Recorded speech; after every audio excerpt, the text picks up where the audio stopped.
مرحبا بكم في هذه النشرة الإخبارية العاجلة.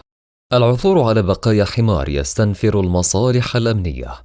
لكن قبل الخوض في هذه التفاصيل لا تنسوا دعمنا بزر لايك والاشتراك في القناة ليصلكم كل جديد.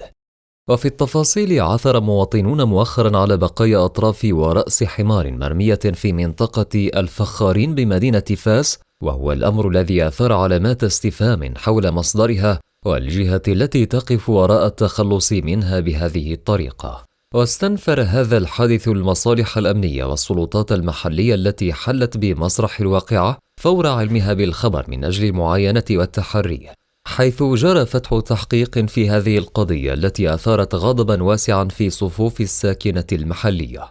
وكان العديد من المواطنين قد تناقلوا على مواقع التواصل الاجتماعي صورا وفيديوهات للبقايا الحيوانية التي تم العثور عليها، مستنكرين هذا الفعل الذي يعتقد أن يكون الواقفون وراءه من مروج الذبيحة السرية أو بائع الأكلات الخفيفة.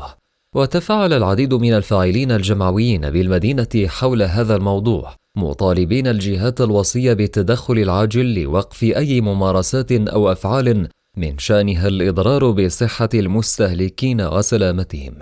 وليست هذه المرة الأولى التي يتم فيها العثور على بقايا حيوانات يتم سلخها وترويج لحومها على أصحاب المأكولات الخفيفة، حيث سبق للسلطات أن ضبطت خلال الأشهر الماضية رؤوسا وجلودا وأطرافا تعود لبغال وحمير مرمية وسط إحدى المقابر المجاورة للسوق القديم.